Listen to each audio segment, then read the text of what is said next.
Today, as I stand on the foot of this historic landmark, I have the privilege of introducing a woman whose passion and determination for serving others has led her to become one of the most influential women in history, the Vice President of the United States, Kamala Harris.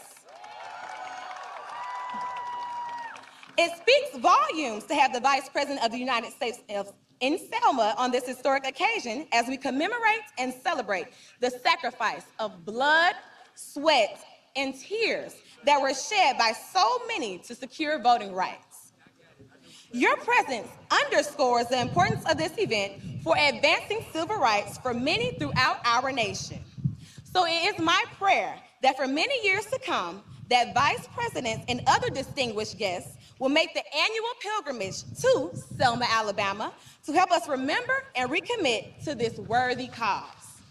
Now, ladies and gentlemen, I would like to introduce to you all the Vice President of the United States of America, the Honorable Vice President Kamala Harris.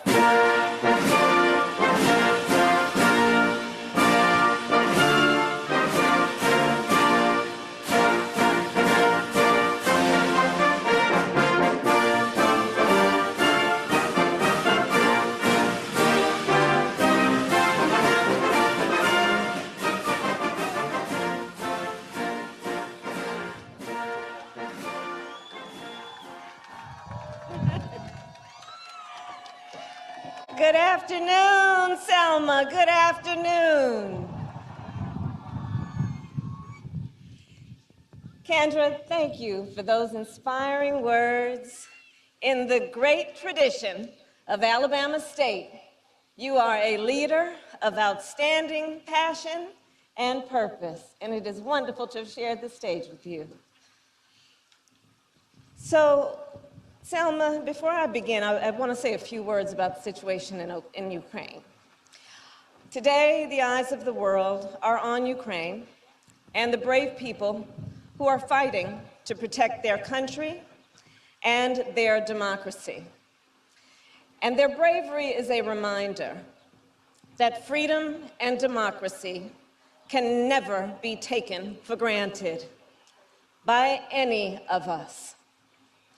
With that, it is a privilege to be among so many distinguished leaders, dedicated activists, friends, and American heroes, and to be with so many members of Congress, of our cabinet, who are all representing our nation and representing our administration. It is a particular honor to be joined by the family of Congressman John Lewis and the family of Reverend Dr. Martin Luther King, Jr.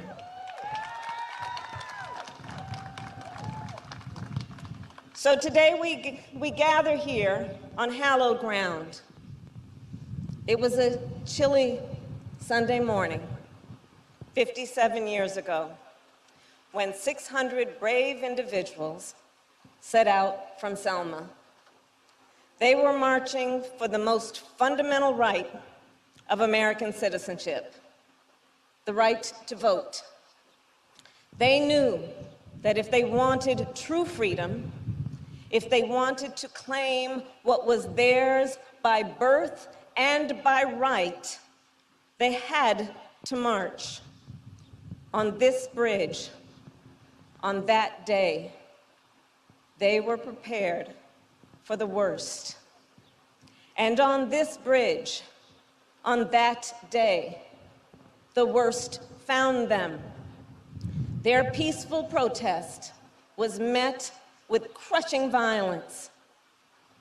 They were kneeling when the state troopers charged. They were praying when the billy clubs struck. On this bridge, on that day, those brave marchers continued to push forward to secure the freedom to vote. And they were pushed back. Today, we stand on this bridge at a different time. We again, however, find ourselves caught in between between injustice and justice, between disappointment and determination, still in a fight to form a more perfect union. And nowhere is that more clear than when it comes to the ongoing fight to secure the freedom to vote. A record number of people cast their ballots in the 2020 elections. It was a triumph of democracy in many ways. But not everyone saw it that way. Some saw it as a threat.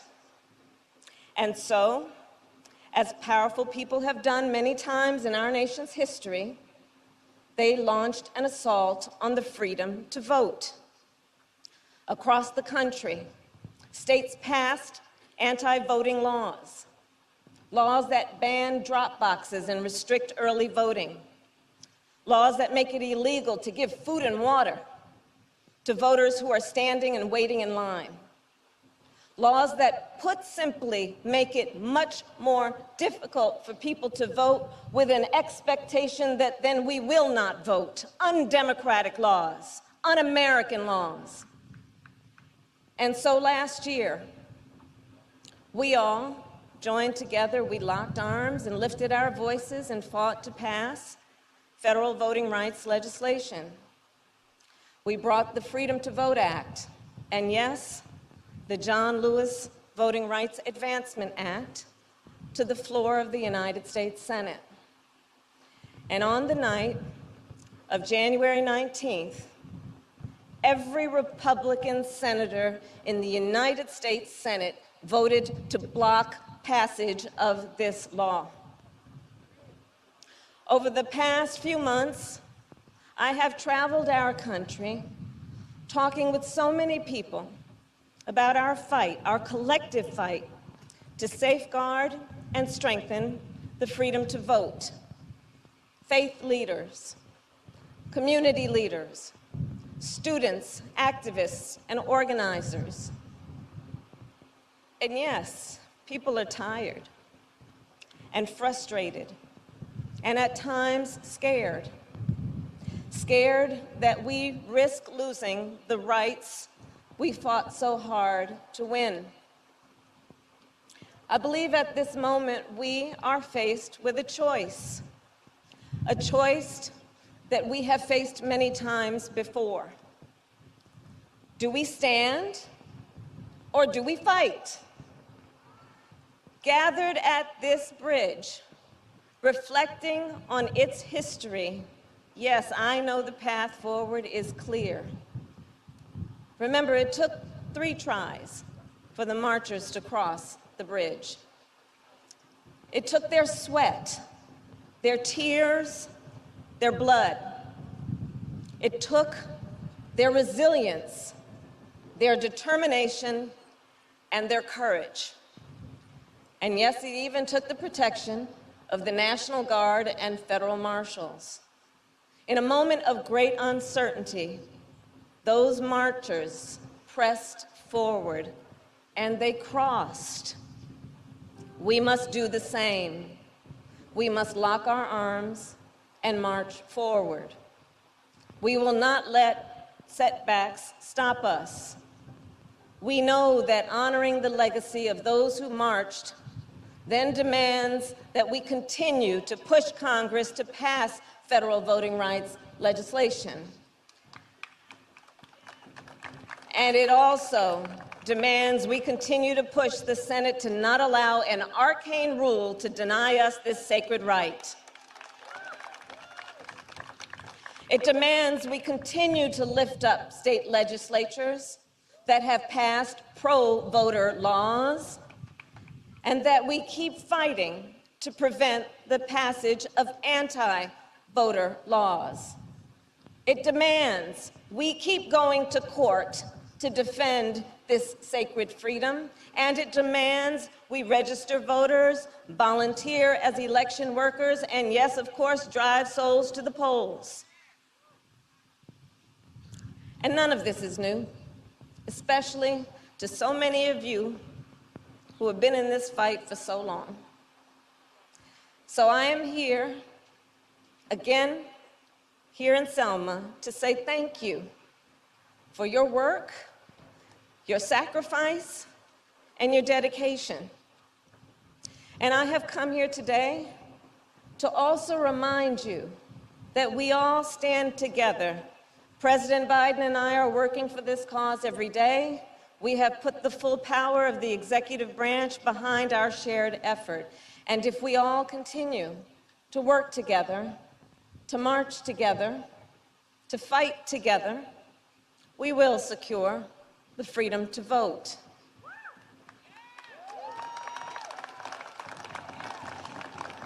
Selma, the future of our democracy is being decided now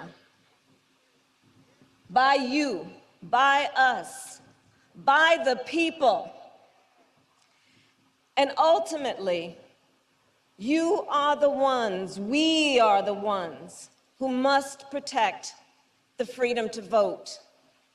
And we must not stop there. Those who marched across this bridge, yes, they marched for the freedom to vote. They also marched for all the rights and freedoms that voting unlocks. They marched for economic justice, for social justice, for racial justice. And we must do the same. We must fight to ensure all the people of our nation, no matter where they start, have the opportunity to succeed. We must fight to move our nation forward while we reflect on why it matters. Just think, last week, President Biden made history when he nominated the first Black woman, Judge Ketanji Brown Jackson, to the highest court in our land. The court where decisions are made about the constitutional rights and liberties and freedoms of every American to generational effect. And I'll tell you what I think you know. Judge Jackson is a phenomenal jurist with a record of excellence, a record that proves her commitment not only to public service, but to equal justice and equal rights. And as she makes history, Judge Jackson, like us all, stands on the shoulders of giants. She and we are their legacy.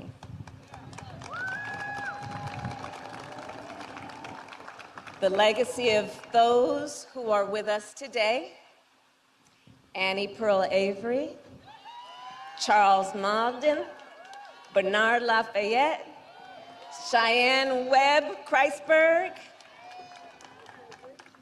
The legacy of those who are smiling down on us: Marie Foster, J.D. Hunter, C.J. Adams, Amelia Boynton Robinson,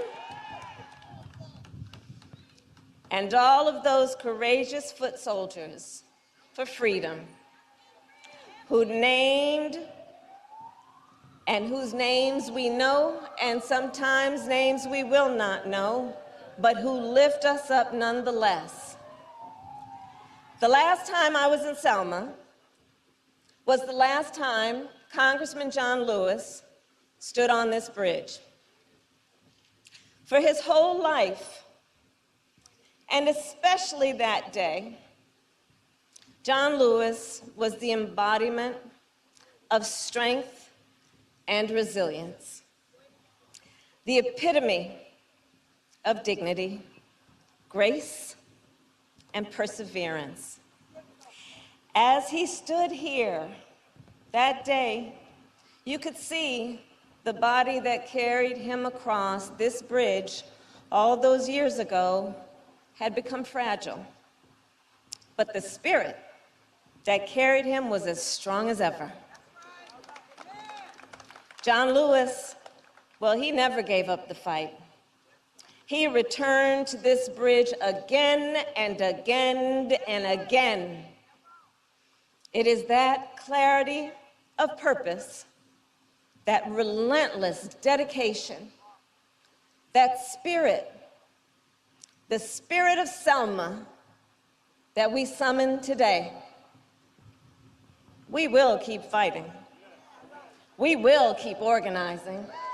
We will keep shouting. We will keep making good trouble. And we will march on until victory is won. Thank you all. Thank you. Thank you all.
I need that guy out of the way. Hey, I need that guy out of the way.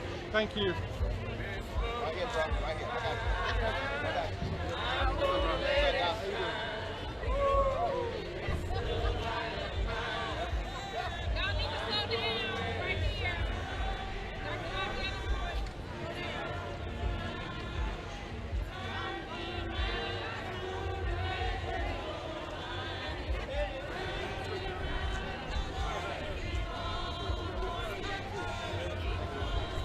He's coming back. He's coming back. You gotta keep moving. You gotta keep moving, dog. I got you. I got you. I got you.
the blood.